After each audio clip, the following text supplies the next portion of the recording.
Hello everyone, आदाब, सत श्री अकाल, नमस्कार। जीआरटी मोटिवेशन में आपका स्वागत है। मैं जितेंद्र राठी। पिछली बार आपको राम और रावण के बीच जो युद्ध चल रहा था, उस युद्ध के बीच में जब रावण को अंगद ने 14 प्रकार से मृत बताया था, तो हमने पिछले पॉडकास्ट में उन 14 प्रकारों में से 7 प्रकार को सुना था।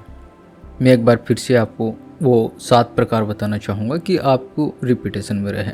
कोल काम बस कुपिन विमूढ़ा, अति दरिद्र अजसी अति बूढ़ा, सदा रोग बस संतत क्रोधी, विष्णु विमुख श्रुति संत विरोधी, तनु पोषक निंदक अग खानी, जीवत सौचम 14 प्राणी। इनमें से हमने 7 को पिछले पॉडकास्ट में टच किया था। वो थे कामवश, वाम मार्गी, कंजूस, अति दरिद्र, विमूढ़, अजसी, सदा रोगवश। इसी के साथ हम आज 8वें मृत्यु के प्रकार की ओर चलते हैं। मुझे उम्मीद है दोस्तों कि आपने पिछले 7 मृत्यु के प्रकारों को अच्छे से सुना और समझा, तभी आप ये दूसरा पॉडकास्ट सुन रहे हो। काफ़ी अच्छी बात है। धार्मिक आप मानो तो मानो, ना मानो तो कोई दिक्कत वाली बात नहीं है, क्योंकि आपको इसमें जीवन जीने का तरीके का पता चलने वाला है। जो पिछले पॉडकास्ट में हुआ था कि आपको हकीकत पता चलेगी कि आप जिंदा हो या मृत इंसान हो। तो बात करते हैं 8वें मृत के प्रकार की, अति बूढ़ा।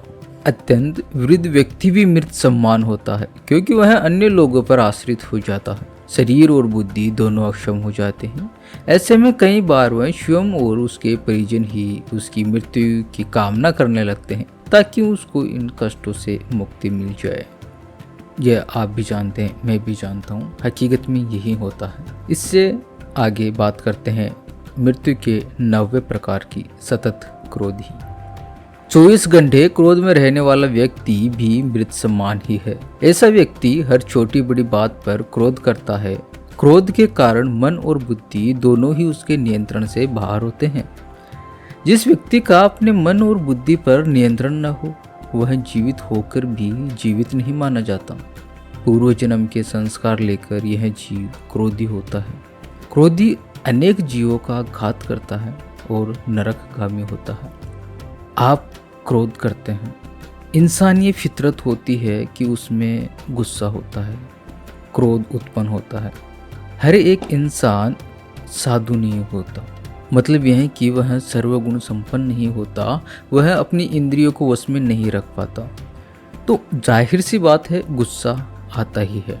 लेकिन आपने कभी सोचा होगा, अगर नहीं सोचा तो एक बार ज़रूर सोचिएगा दोस्तों, कि जब आप गुस्से में कोई डिसीजन लेते हो या किसी इंसान को कुछ बोलते हो, तो कई बार क्या, ज़्यादातर यही होता है कि हम सामने वाले को कुछ गलत ही बोलते हैं।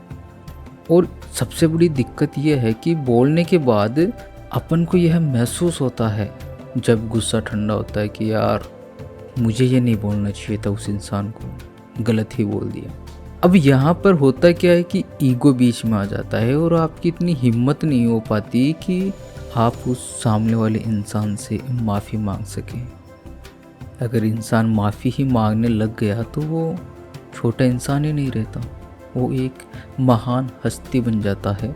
जब इंसान अपनी गलतियों को स्वीकार करके उसको पता चले कि मेरी वजह से किसी की आत्मा को ठेस पहुंची है, तो वह उस आत्मा से माफ़ी मांग ले, तो किस चीज़ की कमी है फिर उसके पास।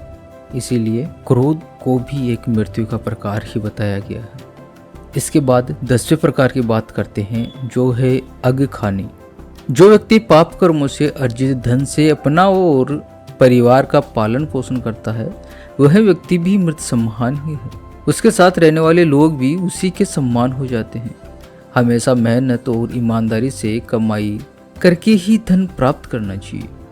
पाप की कमाई पाप में ही जाती है, और पाप की कमाई से नीच गोत्र निगोद की प्राप्ति होती है। आप में सभी लोग, हम सामाजिक पारिवारिक इंसान हैं। आपने भी देखा होगा कि हमारे आसपास में कुछ लोग जो 2 नंबरी से पैसे कमाते हैं, या कोई गलत काम करके पैसे कमाते हैं, या कोई ऐसा काम कर रहे हैं जो वो गलत तरीके से कर रहे हैं, तभी तो हम बोलते हैं कि उसका बेटा या उसका परिवार, या कभी हम बोलते हैं ना कि इस इंसान की कभी औलाद सक्सेस नहीं हो सकती। क्यों? क्योंकि हमें पता है कि जो वो पैसे लाकर इनको लालन पालन कर रहा है वो सारा का सारा पैसा 2 नंबरी का है। तो ईमानदारी से पैसे कमाए, समाज को देख देख कर, समाज जो गलतियां कर रहा है अगर हम भी उन्हीं गलतियों पर चल रहे हैं तो हम में और उनमें कोई फ़र्क नहीं रह जाता। इसी के साथ बात करते हैं 11वीं मृत्यु के प्रकार की, जो रावण को अंगद ने बताई थी। तनु पोषक, ऐसा व्यक्ति जो पूरी तरह से आत्मसंतुष्टि और खुद के स्वार्थ के लिए ही जीता है, संसार के किसी अन्य प्राणी के लिए उसके मन में कोई संवेदना न हो, ऐसा व्यक्ति भी मृत समान ही है।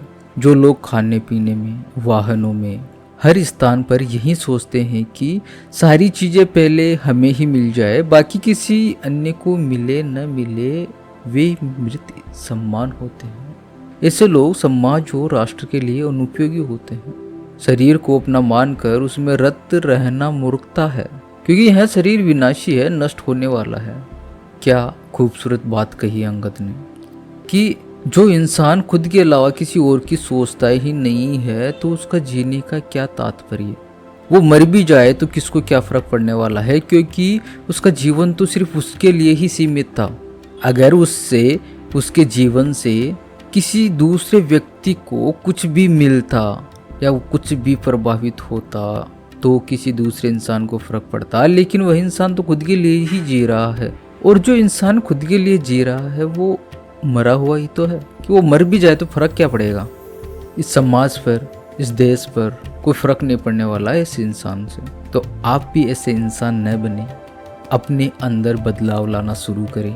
अगर आप खुद को अच्छा महसूस करते हो, खुद को एक इंसान समझते हो, तो इंसानियत धर्म का पालन जरूर करें। इसी के साथ बात करते हैं मृत्यु के 12वें प्रकार की, निंदक। अकारण निंदा करने वाला व्यक्ति भी मरा हुआ होता है, जिसे दूसरों में सिर्फ कमियां ही नजर आती है। जो व्यक्ति किसी के अच्छे काम की भी आलोचना करने से नहीं चूकता, ऐसा व्यक्ति जो किसी के पास भी बैठे तो सिर्फ किसी न किसी की बुराइयां ही करे, वह व्यक्ति भी मृत समान होता है।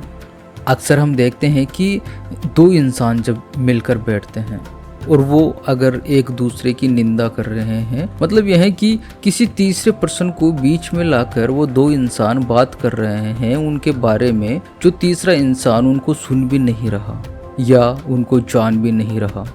तो किसी तीसरे इंसान की बुराई करने में या निंदा करने में आपका क्या फ़ायदा होने वाला है? तो क्यों लोग ये मरे हुए इंसान की हरकत करते हैं? आप देखते होंगे कि जो भी एक अच्छा, जिस बंदे ने फेम पाया है, वो कभी किसी के बारे में गलत नहीं बोलता, वो निंदा नहीं करता। निंदा करेगा कहाँ से? उसको अपने काम से ही फुर्सत नहीं, उसको समाज में सुधार करने से ही फुर्सत नहीं, तो वो निंदा क्यों करेगा? जहाँ निंदा करना छूट गया वहाँ आप एक बेहतर इंसान बनने की तरफ रुक कर गए। तो आपसे निवेदन है कि ये चिंदीगिरी छोड़िए, ये निंदा नुक्ताचीनी करना छोड़िए। जो हम बोलते हैं कि एक औरत समाज होती है वो काफ़ी ये नुक्ताचीनी करती है, पुरुष भी करते हैं, लेकिन ये जो चीज़ आप करते हैं उसको छोड़िए, निकलिए इस जंजाल से और एक इंसान, बेहतर इंसान बनिए। इसी के साथ बात करते हैं 13वें प्रकार की, परमात्मा विमुख। जो व्यक्ति ईश्वर यानी परमात्मा का विरोधी है वह भी मृत समान है। जो व्यक्ति यह सोच लेता है कि कोई परम तत्व है ही नहीं, हम जो करते हैं वही होता है, संसार हम ही चला रहे हैं, जो परम शक्ति में आस्था नहीं रखता, ऐसा व्यक्ति भी मृत समान हो। मतलब ऐसे इंसान के बारे में बात हम क्या ही करें, वो तो पहले ही मरा हुआ है, कि जो एक परम शक्ति को नहीं मानता। हालांकि मैं ये दबाव नहीं बनाता, मैं भी इस चीज़ को स्वीकार नहीं करता या स्वीकार करता हूँ। आप अपनी तरीके से कुछ भी चीज़ सोच सकते हैं कि मैं एक धार्मिक बात कर रहा हूँ, लेकिन नहीं, मैं धार्मिक बात नहीं कर रहा।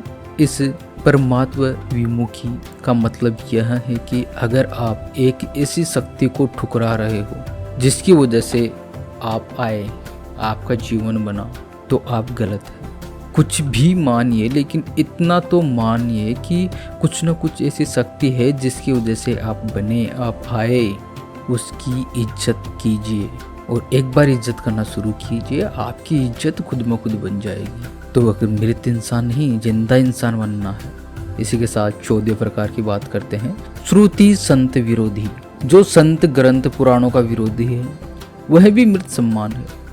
श्रुत और संत समाज में अनाचार पर नियंत्रण का काम करते हैं। अगर गाड़ी में ब्रेक न हो तो कहीं भी गिरकर एक्सीडेंट हो सकता है। वैसे ही समाज को संतों की जरूरत होती है, वरना समाज में अनाचार पर कोई नियंत्रण नहीं रह जाएगा। मतलब यह है कि अगर हकीकत में जो भारत एक विश्व गुरु है, आपने कभी सोचा है क्यों है? अभी तो लोग टेक्नोलॉजी की वजह से बता रहे हैं, लेकिन वास्तविकता यह है कि जब भारत विश्व गुरु था तो वो पौराणिक कथाओं पर आज जो अनुसंधान हो रहे हैं वो हमारे देश के विद्वानों ने 500,000 साल पहले ही बता दिया। और जो संत है हमारे देश के, इतने महान संत है कि आपने सुना होगा नीलगिरी बाबा के पास बिल गेट्स और फेसबुक के मार्क जकरबर्ग खुद इनसे मिलने आए थे। तो आप सोच सकते हो कि संतों की क्यों ज़रूरत है। अगर आपको ये स्टोरी सुननी है कि मार्क जुकरबर्ग और बिल गेट्स नीलगिरी बाबा के पास क्यों आए थे, तो आप मुझे कमेंट करके ज़रूर बताइएगा। मैं इस स्टोरी को अगले पॉडकास्ट में जरूर लेके आऊँगा। अगर हम इन सभी मृत्यु के 14 प्रकारों का कैलकुलेशन निकाले तो मनुष्य को उपरोक्त 14 दुर्गुणों से यथासंभव दूर रहकर स्वयं को मृतक सम्मान जीवित रहने से बचना चाहिए। अगर यह पॉडकास्ट आपको पसंद आए तो हमें अप्रिशिएट जरूर कीजिएगा। Thank you.